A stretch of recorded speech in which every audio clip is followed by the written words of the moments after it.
ನಾಲ್ಕು ದಿಕ್ಕಿನಲ್ಲಿ ನಾವು ನಿಲ್ತೀವಿ. ಅದು ಬಂದಾಗ ಸಮಯ ಬಂದಾಗ ಹೇಳೋಣ, ಈಗೇನು ಅವಶ್ಯಕತೆ ಇಲ್ಲದ. ಇನ್ನು ಕುಸ್ತಿ ದೂರ ಇದೆ, ಕುಸ್ತಿ ಆ ಕಡೆ ಬಂದಾಗ ಅದರ ಬಗ್ಗೆ ಹೇಳೋಣ. ಈಗ ಬೇರೆ ಬೇರೆ ಕೆಲಸ ಮಾಡೋಣ, ಇನ್ನೂ ಟೈಮ್ ಇದೆ. ಸಮಯ ಬಂದಾಗ ಅದ್ರ ಬಗ್ಗೆ ಹೇಳ್ತೀವಿ, ಇವತ್ತು ಹೇಳೋದು ಅವಶ್ಯಕತೆ ಇಲ್ಲ. ಸರ್, ಇನ್ನೂ ಒಂದು ಕಡೆ ಜಿಲ್ಲೆಯಲ್ಲಿ ಜಾರಕಿಹೊಳಿ ಬ್ರದರ್ಸ್ ಅವ್ರದ್ದು ಒಂದು ಸಂಘಟನೆ ಆಗ್ತಿರುವಂಥದ್ದು, ಇದ್ರ ಬಗ್ಗೆ ಒಂದು ಕಣ್ಣೆಟ್ಟು ಮಟ್ಟದಾಗ ಸಭೆ ಕೂಡ ಆಯೋಜನೆ ಮಾಡ್ತಾರೆ.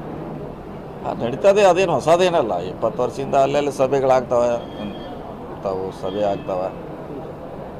ಅವ್ರ ಶಕ್ತಿ ಅವ್ರ ಪ್ರದರ್ಶನ ಮಾಡಿದ ಒಗ್ಗಟ್ಟು, ನಮ್ಮ ಒಗ್ಗಟ್ಟು ನಾವು ಪ್ರದರ್ಶನ ಮಾಡ್ತಾ ಇದ್ದೀವಿ. ರಾಜಕೀಯದಲ್ಲಿ ಅದೇನು ಸ್ವಾಭಾವಿಕ, ಅದರಲ್ಲಿ ಏನು ಎಲ್ಲರೂ ಹಿಡಿತ ಸಾಧಿಸ್ಲಿಕ್ಕೆ ಪ್ರಯತ್ನ ಮಾಡ್ತಾರೆ. ಇವತ್ತು ಕೂಡ ಕಣ್ಣೇರಿ ಮಠದಲ್ಲಿ ಬಹುಶಃ ಸಭೆ ಇದೆ ಅಂತ ನಾನು ಕೇಳಿದ್ದೀನಿ ಸಾಯಂಕಾಲ, ಗೊತ್ತಿಲ್ಲ ಅದ್ರ ಬಗ್ಗೆ.